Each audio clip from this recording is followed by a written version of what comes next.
Hello, I'm Dylan Sanders, back with another video, and for today's video we're going to be talking about Christopher Nolan, my second favorite director of all time behind Denis Villeneuve, and with the release of the Odyssey this weekend, just saw it in theaters, figured there's no better time than to go through and rank all 13 of his movies from my least favorite to my favorite. Before we get started, remember, go down below, hit that like and subscribe button, it helps the channel grow a lot. If you like movies, TV shows, video games, anything like that, then you won't want to miss out on all my future videos. I talk about everything from movies to television to video games, anything like that. While you're down there, also go down in the comments section and leave your ranking of all 13 of Christopher Nolan's movies, or however many that you have seen, or your top 5, top 3. Get the conversation going down there. Now, with no further ado, let's get into the list.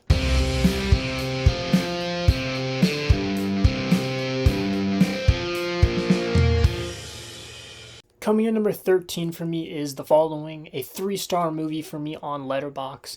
And even though this is last place on this list, this is still a solid, okay, fine movie. As I just said, 3 stars, that is definitely not a bad movie at all. Nolan, in my opinion, does not have a bad movie. This is just weaker than all of his other films, which really you should expect going into this movie, that it is not going to be on the level of his other movies, because this is his first ever film that he literally made on like a $6,000 budget with his friends from college and film school, and literally made it in their apartments and on the streets that they lived on. This movie has an extremely simple concept. The acting is mediocre. There's definitely certain scenes that should evoke more emotion out of you, but the actors just aren't really able to pull it off. And obviously doesn't have the scope or scale or the incredible score or cinematography or some of the things we expect from later Nolan films. But by far the best part of this movie is the execution of this very simple concept of a guy following people around until he follows someone around that burglarizes houses that he ends up pairing up with, and you unravel this mystery throughout the film.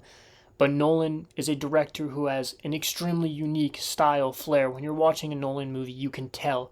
And even with this extremely small budget, small scope movie, you feel those early footsteps of Nolan's career. You can still feel his style on this movie as he tells the story out of order and jumps through to different points in the time and everything, and is able to make it much more complex than it ever should be with this extremely simple concept, and even gives us a twist towards the end that works nicely. So definitely not a bad movie, but it's not anything like great either. It's okay.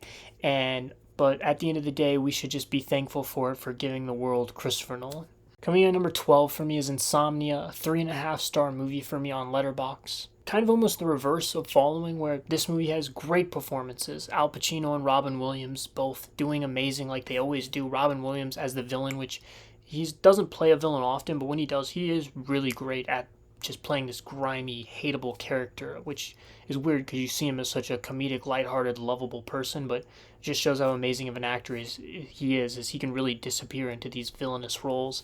Al Pacino's great in there, but I would say the weakness of this movie is following strength, where even with that small scope and everything, you could still feel Nolan's style on it. This is the least Christopher Nolan movie for me, where when I was watching this, halfway through I forgot that it even was a Christopher Nolan movie when I watched it for the first time, because it doesn't have his flair or style on it at all, really. It kind of feels just like another movie that could have been made by anyone else. And I think a part of that could be the fact that this is Christopher Nolan's only remake he's ever done. And so I think that because of that, it lacks Nolan's originality and creativity and his style and flair and everything, and that's what makes it one of the weaker Nolan films for me. Coming in at number 11 for me is Tenet, a 3.5-star movie for me on Letterboxd. Tenet is a movie that I definitely owe a second viewing to. I have only seen it once, and Nolan gets flack sometimes from some people for saying that his movies are too convoluted and confusing, and I am always a huge defender and fighter back against that. I just completely disagree. I think his movies are very complex for sure and handle a lot of different things and jump back and forth to different stuff, and you really have to be paying attention to his films. But I don't think they're confusing at all. Inception, Interstellar, I'd never found those to be valid arguments, and I've always fought back and defended against that. And then he made Tenet, and I had to take a step back and go, okay, on this one you win. Because this is, there's certain times kind of become a thing people say when like a director goes too far into their own style or vibe. I think it's kind of something Wes Anderson has battled with the last few years, where it almost feels like you're like parodying yourself. That is Tenet for me from Nolan. And again, I need to rewatch it. I've only seen it the one time, and I think maybe a second viewing I could change with some of the things I'm about to say. But based on the one viewing, this movie is confusing as hell. It is. I barely understood what was happening half the time that it was happening, and then even by the end of the movie, I still had like 30 questions left. I think John David Washington is great in here. Robert Pattinson is great in here, and I do love just the concept of how it messes with time and everything. And there's a lot of really cool sequences with that are just awesome to watch. But in terms of actually the overarching story and stuff, I was lost half of the time. And this movie also, which I think is usually a high of Nolan's films, is sound design. I think that's usually one of the best parts of Nolan's films is the sound design. Tenet has some of the worst sound design I've ever heard in a movie ever. When I watch this movie, I can barely freaking understand what the hell the characters are saying half the time, because the music and the background and the effects are so freaking loud that I can barely make it out what they're saying. Maybe when I watch it a second time, I'll do it with subtitles, and that will help me understand more what the hell's even happening. So yeah, that probably doesn't help with the confusing factor as well, which is weird because, again, sound design is usually something Nolan's incredible at. He does love loud noises and loud music, but he usually balances it really well. This is the exception to that. So very creative, unique movie with some amazing sequences and performances, but one I think that I need to give a rewatch to maybe be able to fully appreciate, or maybe I'll watch it again and be like, no, I was right the first time. It'll stay right here. Coming in number 10 for me is Dunkirk, a 4-star film for me on Letterboxd. My favorite thing about Dunkirk easily is the fact that this is a film that it's a war film that's not about fighting. It's not about the war. It is about saving people. It's about getting these men off of this beach, and I think that that's just a great, different way to do a war film, and something unique that, war films are always just about the war part, which are great as well, but this is just a different look at war, and I love it for that. That is my favorite part about this movie. I think for that reason, a lot of people complain that Dunkirk is maybe too slow, and I can see where they're coming from in certain aspects, but I just disagree. I think it's very captivating, and I'm enthralled in all three of these different storylines that we're jumping to. I think the beach storyline is the highlight of the movie. It's obviously the one we spend the most time with, but both the Tom Hardy plane stuff and the Cillian Murphy boat stuff are both great as well. You're really invested in all three of them, and they all culminate really nicely at the end. This movie does have a bit of a character issue, I would say, maybe, where I think Nolan has given us some of the best movie characters ever, and this movie just doesn't have that at all, which it is a complaint because no one has a huge arc. There's not really any standout characters or like individual storylines with a character or like anything like that. I think Cillian Murphy's probably the closest we get to that. But at the same time, I don't take that as a huge negative, because that's not really what this film's about. It's not really the goal of the movie. It's more of the scope of getting these guys off the beach, and about the plan and everything like that. It's much more story based than it is character based, and that's okay. It does still lower it a bit for me, because one of my favorite things about movies is the characters, obviously. I think most people would say that is getting invested in the characters and their storylines and their arcs and how they change throughout the film and what they go through and all of that, and the performances from the actors, which the performances are great in this movie. It's just not really a character-based movie, which maybe holds it back a bit as well, but still a great Nolan film. Coming in at number 9 for me is The Dark Knight Rises, a 4.5-star movie for me on Letterboxd. And when you're on the number 9 out of 13 movies on a director's list, and you're already in the 4.5-star category, which is like amazing movies, great to amazing movies, that's when you know that you are talking about an absolutely incredible director. Anyway, back to The Dark Knight Rises. An amazing send-off to the Dark Knight trilogy, which is a top 5 movie trilogy of all time for me. The Dark Knight Rises has really high highs, but it does have some low lows that hold it back. The Dark Knight was so perfect and had such a perfect ending, but it doesn't really lend itself well to a third movie, so I think Nolan kind of struggled with where exactly to start this film and how to go about it.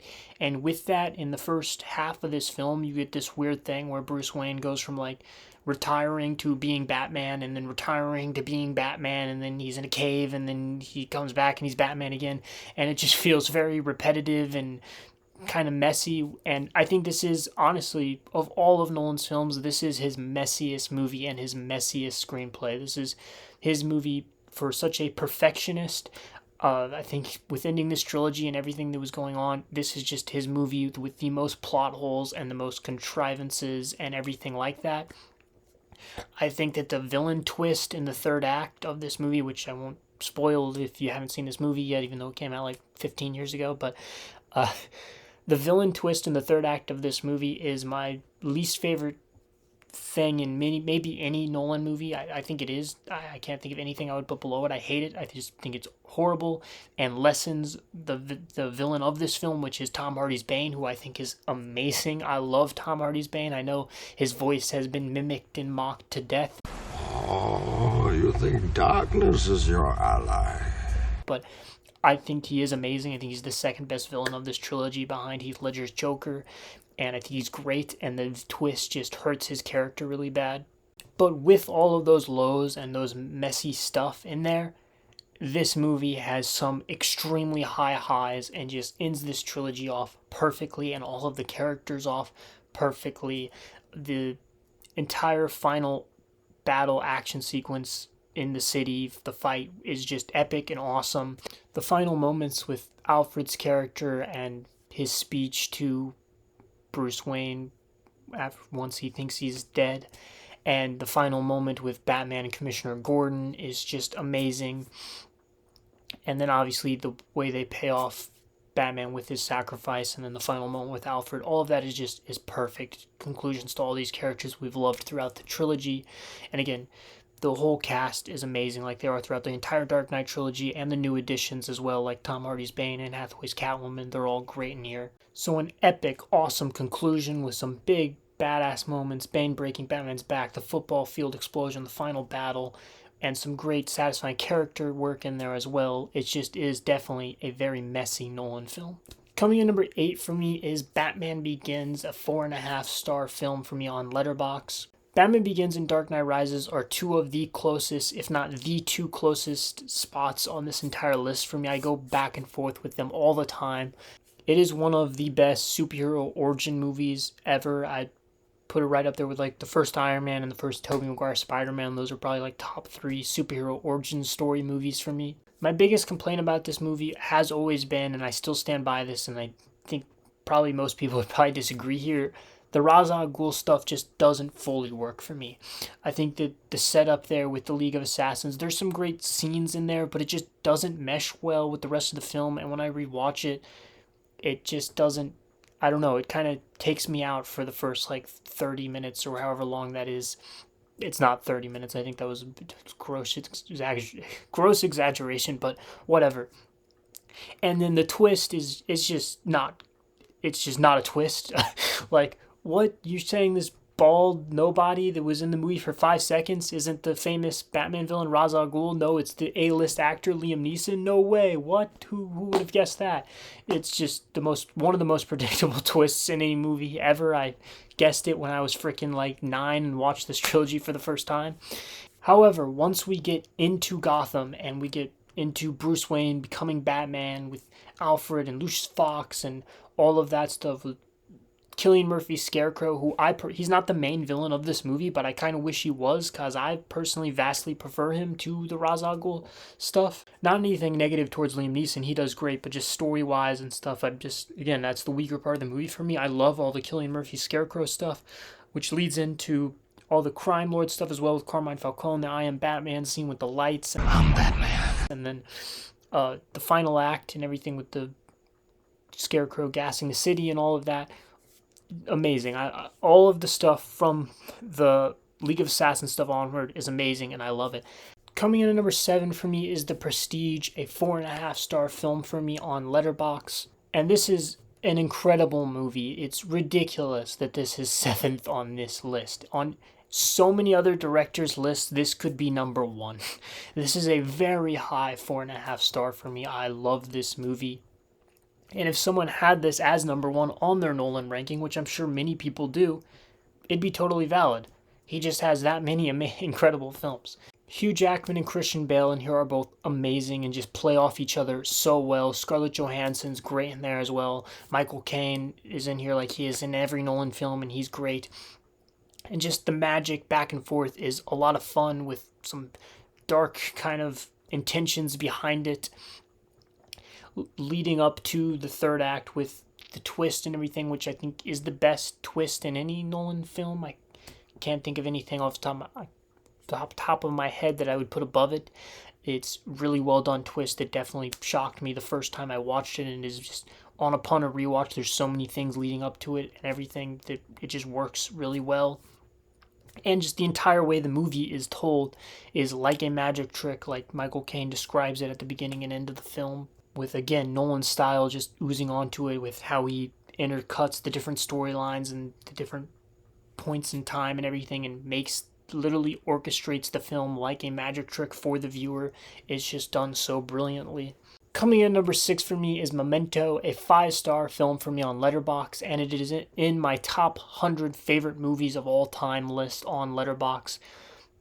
Again, Nolan, I've said this a million times, I'll say it a million more because I love Nolan. He's my second favorite director of all time. He has 6 movies that are in my top 100 of all time. And so Memento, even though it's number 6 on here, we are already in the all-time category for me of movies that I just absolutely love. And what makes this even crazier is that Memento is Nolan's first, real movie. Again, Following is technically his first movie, but it was $6,000 budget that he made with his friends in their apartments.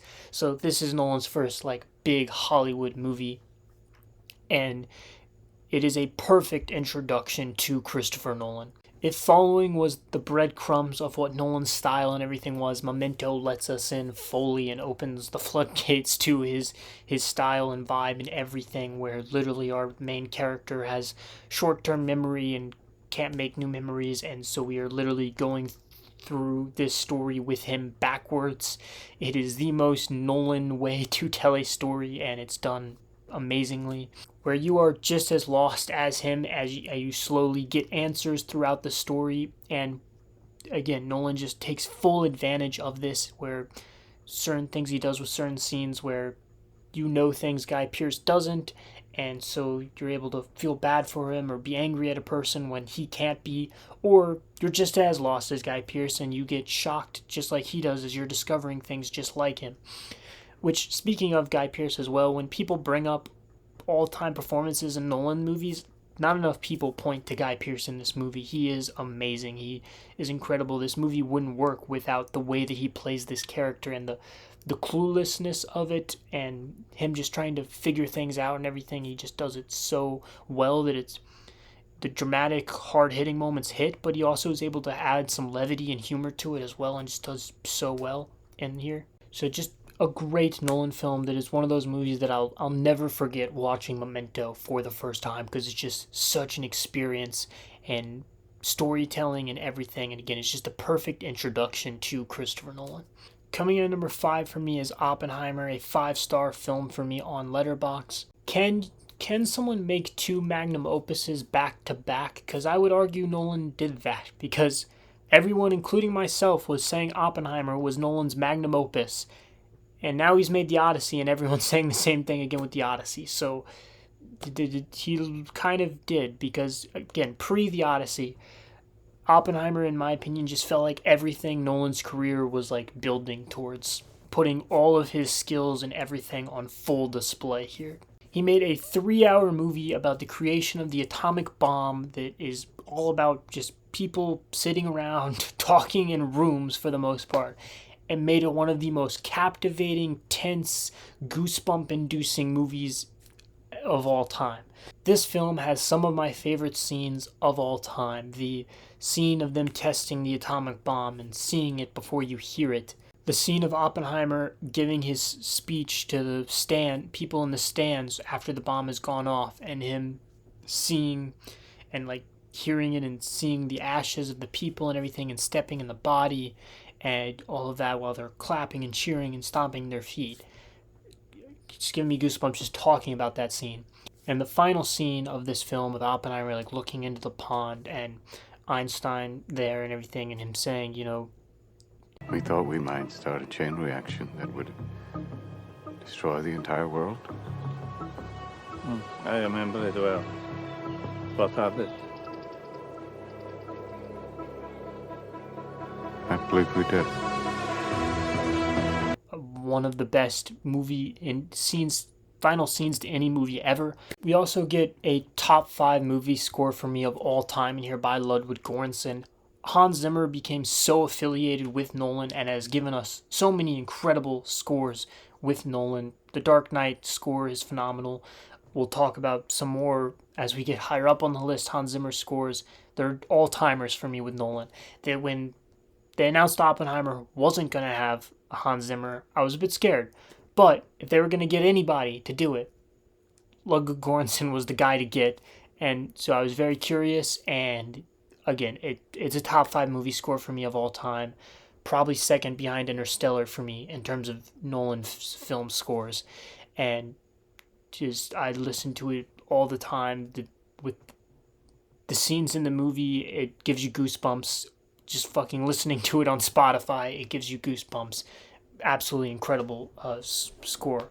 This film is also just has an absolutely stacked cast, giving amazing performances. Jason Clarke, an underrated one that's not talked about enough in the scenes in the conference room with Oppenheimer and with Kitty, that are amazing.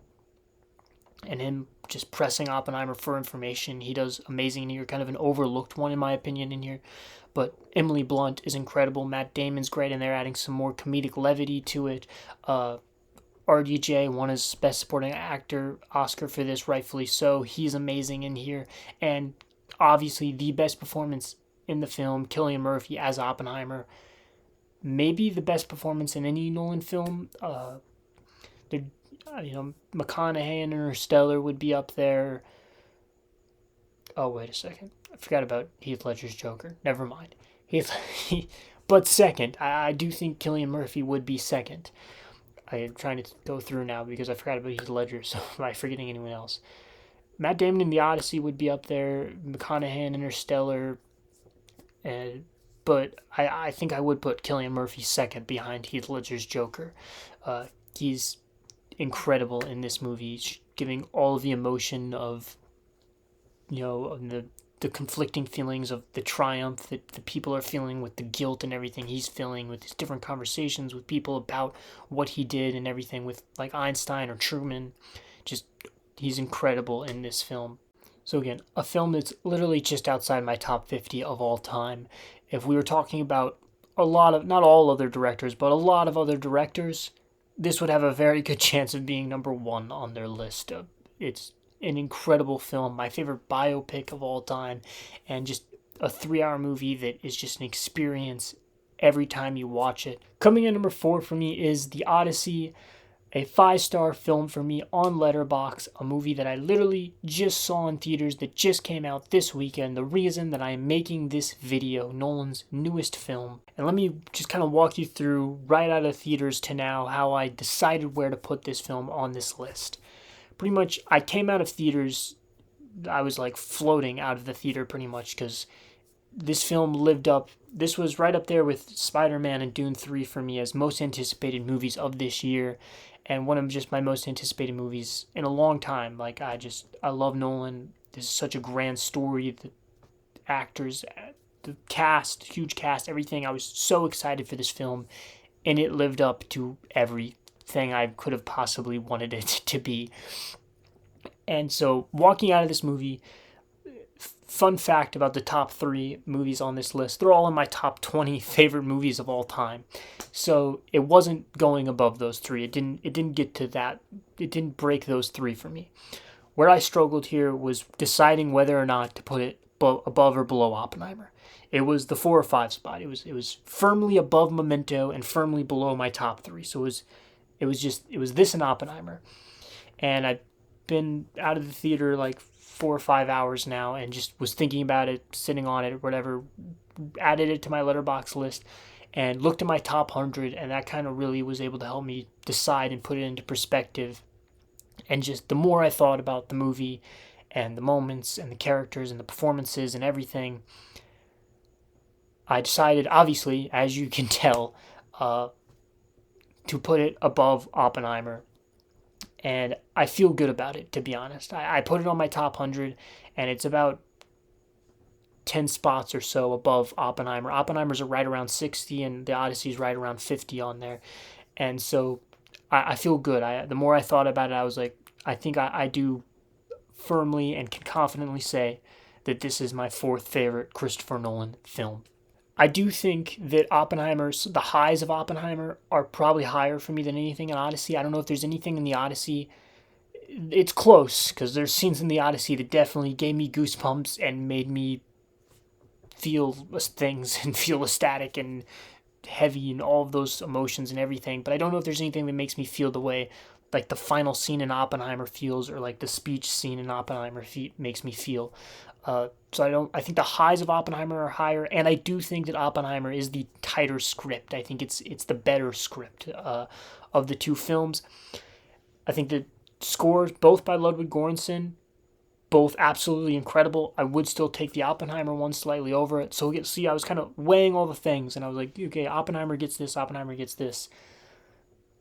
But all that being said, the Odyssey is just so epic. It is everything you'd want the Odyssey to be. It is such a grand scope and scale, where people were saying Oppenheimer was his magnum opus more so because all of the actors and Cillian Murphy finally starring in it, and the music and the everything just kind of culminating of his style and vibe and the way he tells stories and being able to jump back and forth between the trial and all of that. That was kind of why Oppenheimer was his magnum opus. The Odyssey is his magnum opus for all of those reasons, plus the scale and scope of this movie is insane. Okay, it is insane. It is one of the most epic movies I have ever seen. I would compare it to like the Lord of the Rings trilogy. It is so just massive in scale, and you just feel like you're going on this epic journey with Odysseus, to where you're able to really be in his shoes and feel all the emotions he feels, which is so important to this movie and to this movie's final moments. And just so many, again, incredible standout sequences, just like with Oppenheimer, the Cyclops sequence, the Circe sequence, and all of the epicness and the scope of this journey is all paid off incredibly with so many emotionally resonant and amazing moments in those last like 30 minutes. Odysseus' speech to Penelope about the Battle of Troy and walking through after coming out of the Trojan horse, and when his son first realizes that it's him with the dog, that scene is incredible. The final moments of the film in the room with all the suitors, with pulling back the string on the bow, and just goosebumps everywhere when he comes up there and freaking does it, and you hear the string of the bow, the strum of the bow, whatever the noise their bow makes is. It just, and it's how it builds up and how so many things that it sets up, and just, again, Nolan's a master. I mean, the way that he just lays out everything and pays it all off. And again, like I said, being truly in Odysseus' shoes throughout this movie, with the scope and feel and the size of it, but with Matt Damon's performance, which is incredible in here. And I'd love to see Matt Damon get an Oscar for this. If not, I'm sure he'll get a nomination. I'd love to see him win, because I think Matt Damon's just, I don't even think this is Matt Damon's best performance. I'd put Good Will Hunting, and maybe, this might be second behind Good Will Hunting, but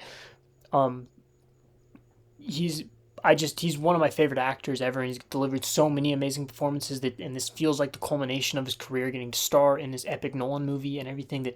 That'd be a really just awesome story, and I'd really love to see him get the win for this film, and it would be a deserved win. We're only halfway through the year, so some other performance could definitely come out and be like, oh no, that person deserves it for sure instead. But as of right now, he's my pick. I'm sure he'll get nominated. It just will be more of a question of what we see later in the year as to whether or not he'll win or not. But he's incredible in this movie, and again carries so much of that emotional weight, which is so important for the payoff of this film. And it's kind of the perfect successor to Oppenheimer. They have very similar themes and messages about the horrors of war and everything, and what he went through and how it changed him, and all the multifaceted perspectives of the triumph and the guilt. They have a lot of similar message and themes. They're kind of, again, both kind of magnum opuses of Nolan's career, and tackle a similar subject matter, which is maybe why they're really close for me on this list. And also, like Oppenheimer, has an absolutely stacked, amazing cast. And I would say, even though Cillian Murphy I would put above any singular performance in this movie, I do think that The Odyssey wins out on overall ensemble performances in here. I think John Leguizamo is one of the standouts in here that I think is one of the more likely as well to get nominated alongside Matt Damon and one other that I'll mention in a second. And I think he is giving a career best performance in this movie. He's amazing. He was a standout of the film. Anne Hathaway is incredible in here, and she's the other one that I think is probably most likely to get nominated as well in here for Best Supporting Actress. She's incredible, delivers some amazing emotional moments in here. Tom Holland is great in here, and it's great to see him in something outside of Spider-Man. Obviously, adore him as Spider-Man. He's my favorite Spider-Man. I think he's so great as that character, but it is really good to see him kind of get to flex some more acting muscles and do something outside of Spider-Man with this film, and delivers one of the most emotional moments in the film for me, again, when he sees Odysseus and reunite with his dog and realizes that that's his father. Just goosebump inducing scene there, amazing scene that Tom Holland nails. Robert Pattinson's great in here as just this villain that you just hate, and just every time he speaks and everything, he's just such a coward, and you just want to see him be defeated. Samantha Morton in here with her limited screen time as Cersei is great and delivers one of the standout sequences of the film, and a horrifying sequence as well. Himish Patel, another kind of surprise standout in here as Odysseus' companion, like right-hand man throughout this entire journey, who is also amazing in here and a standout as well. And even for their limited screen time, Charlize Theron's really good in here. Zendaya does a really good job. Elliot Page does a really good job. Lupita Nyong'o, they're all great in here as well, even with their pretty small amounts of screen time in this giant, epic, 3-hour-long movie. And similar to Oppenheimer, I did not feel the runtime of this film for 1 second. It flew by. It's just so captivating, and you're just so enthralled in the story and in these characters and everything. And so yeah, this movie just, I've never read the book, The Odyssey, to be clear, so I don't know if some people have issues due to not following certain things from the book or whatever. Obviously, that's nothing that I could take issue with because I've never read the book. And this is Nolan's adaptation of it. If you ask me, none of that really even matters. It's an adaptation of a book. It is not a remake or anything like that. It is Nolan's adaptation of this 2,000-year-old story. And so he might take some leniencies with certain things, but it was absolutely epic and incredible and amazing, and lived up to all of my expectations and anticipation, and I absolutely loved it, and it is one of my favorite Nolan films, and I do think it is Nolan's just most epic and biggest movie in scope and scale, and that is saying something when you're talking about Nolan. So, absolutely loved this film. Coming in at number 3 for me is Interstellar, a 5-star film for me on Letterboxd, and as I was saying when I was talking about The Odyssey, my top 3 here are literally in my top 20 movies of all time. I absolutely love Interstellar, one of my all-time favorites, seen it a million times. I love this movie. It is this sci-fi, space epic, traveling the galaxy to find a new home for people on Earth and everything, all of that. And you get epic, amazing sci-fi scenes that are just beautiful and breathtaking. The docking sequence, the black hole sequence, which Nolan, another amazing quality of him, he tries to do at the most practical effects he possibly can. He is not a CGI guy, does not like visual effects at all. He tries to keep everything as practical as possible. And there's nothing wrong with CGI at all. It can look great. It does look great most of the time. And there's some amazing usages of it. It's very helpful, all of that stuff. But if you can pull off practical effects and do it well, there's nothing that beats that. Great looking practical effects are just the best. They're amazing and they're real. And Nolan, I didn't even talk about that with the Odyssey. The Cyclops, completely practical, absolutely mind-blowing, absolutely incredible, and looked amazing. Staying with the stuff in Interstellar, a lot of practical, way more practical effects than you would think from watching it, and because it looks so damn good. The score in here, Hans Zimmer, as I mentioned, my favorite score in any Nolan film is Hans Zimmer's score in this movie, and it's a top 5, top 3 movie score of all time for me. It's just incredible and fits the vibe of that space epic and all of that so well, but also fits the vibe of the true nature of this movie, which is a very human, emotional story about love and about humans and about people. And it's packaged in this giant sci-fi movie. But again, it's a father and daughter story. It's about Cooper and Murph, and about people and exploration and hope and love, and that's what makes this movie so special and so amazing. You'll get an epic, awesome sci-fi scene like them on the water planet, and then you'll get a scene that will tear your heart out and make you cry, like Cooper watching the tapes of his children growing up on Earth without him. Still one of the most emotional scenes in any movie ever for me. And Matthew McConaughey, again, I put him up there with Heath Ledger and Cillian Murphy. He's probably third, right below those two, as one of the best performances in any Nolan movie. One of just my favorite performances ever. He's incredible in here as Cooper. The entire cast is great. Anne Hathaway is amazing in here. Michael Caine, probably one of his biggest performances in a Nolan movie, and really great. And you get a great twist with his character that really kind of makes you think, again, very kind of moral dilemma, gray area thing with what he does in this film. Anne Hathaway is great. Did I already say that? Maybe I did, but I'll say it twice because she's great in this movie. Jessica Chastain as the older Murph on getting the Earth side of story with her is also amazing. The takeoff scene where he's first leaving and you hear the engine starting and everything, with the younger Murph just crying in the background while he's driving away in the truck. Another just absolutely emotional, gut-wrenching scene. So as many epic, amazing sci-fi scenes in here, there is just as many emotional, human connection scenes in here, which is what this movie is, again, all about, really. One of my favorite lines in any movie ever is from Cooper towards in the beginning of this movie with, "Well, we used to look up in the sky and wonder at our place in the stars. Now we just look down and worry about our place in the dirt." Just such a powerful line that makes you think. And I know some people get lost or aren't a fan of the fourth dimension being love thing at the end of the movie. It's something that upon first watch I could have said, like, I can see where you're coming from, I understand, but now having seen this movie like 10 times and just growing to love it more and more every time, in particular that ending, I've grown to just love it more and more and appreciate it more, and I think it just fits the film perfectly.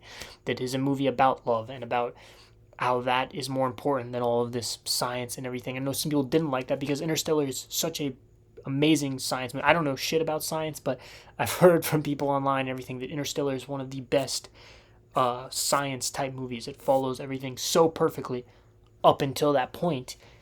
But again, I think that's the entire purpose. I think that perfectly fits the theme of the movie, is how love transcends all of that and is a powerful enough tool to literally save the world and to be able to get the message back to Earth for them to find another place to live, to keep exploring and to keep living and everything, and that can beat all the other odds and all the plan and everything that they try to do, and Michael Caine with all his mathematics and stuff to how to get them back home and everything. I think it's a really powerful ending. Yeah, just amazing movie and one of my favorite movies of all time.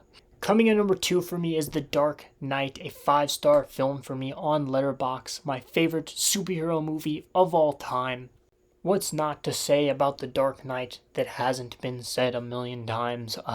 This movie is incredible from beginning to end. Literally, it has arguably the best opening sequence to any movie ever with the Joker heist, and it has one of, the best ending sequences ever with the Dark Knight speech from Gordon while Batman rides off on his bike and everything.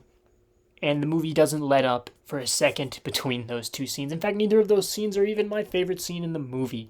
My favorite scene in the movie is the interrogation scene between Batman and Joker that just perfectly illustrates this relationship between these two characters, between two of my favorite fictional characters of all time, of how they play off each other and how Joker needs him just as much as Batman needs him. It perfectly illustrates the relationship between them. Christian Bale's amazing in here. I go back and forth between him and Pattinson on who's my favorite Batman, but I think he just portrays the Wayne to Batman and the two personas so well in his entire trilogy. But I do think Dark Knight is his best performance of the trilogy. I think it's Gary Oldman's best performance of the trilogy, as well as Gordon in here. He gets a lot to do. He's amazing. Aaron Eckhart, severely overlooked due to the other villain in this film that we'll talk about in a second. But Aaron Eckhart is incredible in this movie as Two-Face. He is amazing in here as seeing the turn from Harvey Dent to Two-Face. He does it so well. Michael Caine is great in here. Maggie Gyllenhaal is great in here as Rachel. I think that's it, right? That's the entire cast. There's no one else, right, to talk about.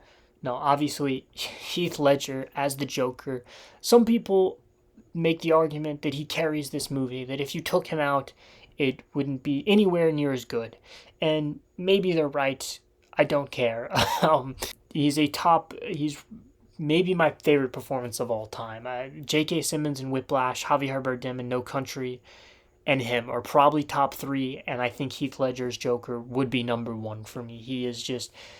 I think he's only on screen in this movie for like 20 minutes or something like that, and you would never think that because he just is so electric. I wish he was on screen the entire movie because he's incredible. He eats up every second of screen time that he gets and left such an impression. And why so serious? His character is so iconic because of how incredible he is in this film. And any time that anyone tries to tell you otherwise, that it's been overplayed or the iconicness has outlived it, just go back and rewatch The Dark Knight.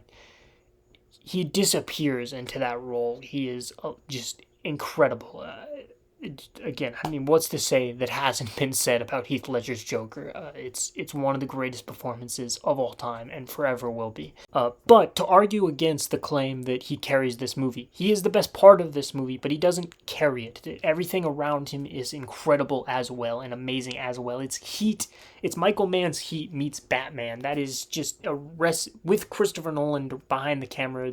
That is a recipe for amazingness, and that's what this movie is from beginning to end. This is the Nolan film that probably means the most to me as well, even though it's second on this list. But in terms of like impact on my life, this is one of the movies I have seen the most in my entire life. I still remember watching it in my bedroom when I watched the whole trilogy for the first time when I was like 9 or 8 on the DVDs my dad had in the basement, and watching them on my little shitty TV in my room that was like the size of this computer I'm filming on right now, and just being blown away by it then and watching it over and over again. And it's one of the movies that made me love movies. It's one of the movies that I go back and rewatch the most.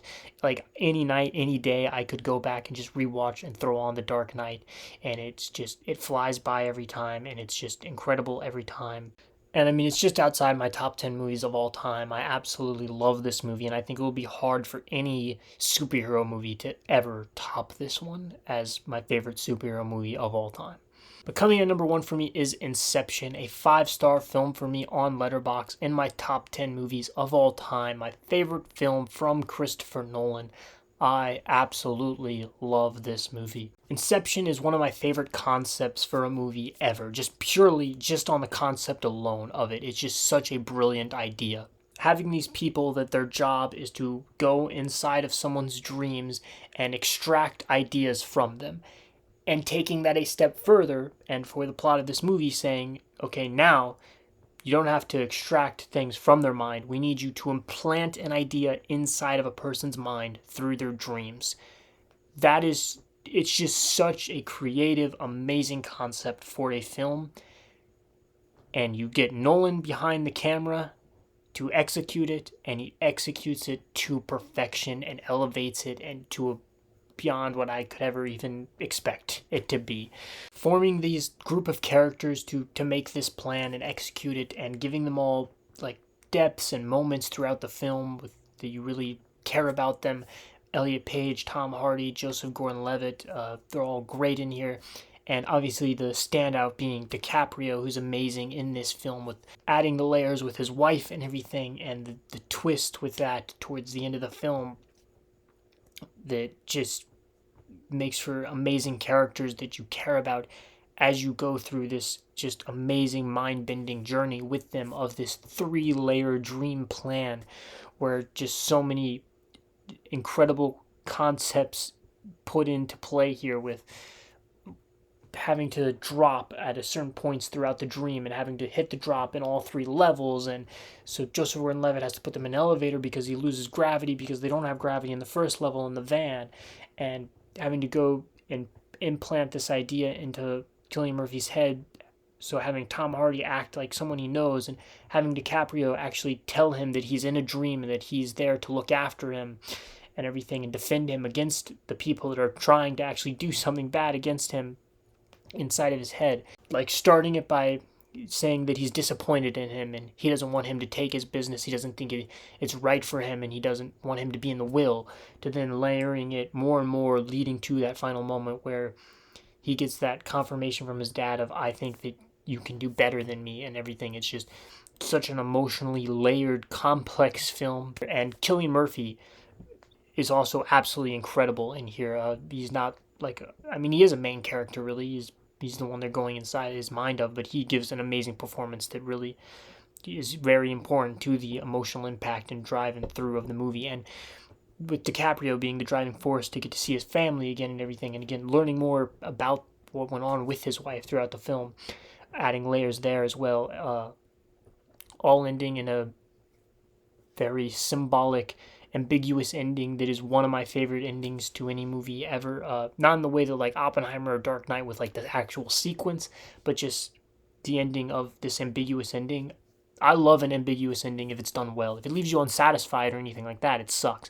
But an ambiguous ending done well that gives you full satisfaction and everything, but is able to make you walk out of the theater and think and really go like debate and be able to be like, what did that mean? What does that final shot mean? Is he still dreaming or not? And it's a question that's been talked about since then. It's such an amazing end to the film. Inception is, again, one of my all-time favorite movies, and it is my favorite movie from Christopher Nolan. That is my ranking of all 13 Christopher Nolan films. Remember to go down below, hit that like and subscribe button if you enjoyed the video and want to see more like it in the future. And while you're down there, go down in the comments, leave your ranking of your Christopher Nolan films, or what did you think of my ranking? What did you agree and disagree with about my list? And remember to hit that notification bell as well so you don't miss out on any future videos. But thank you all for watching, and I will see you next time.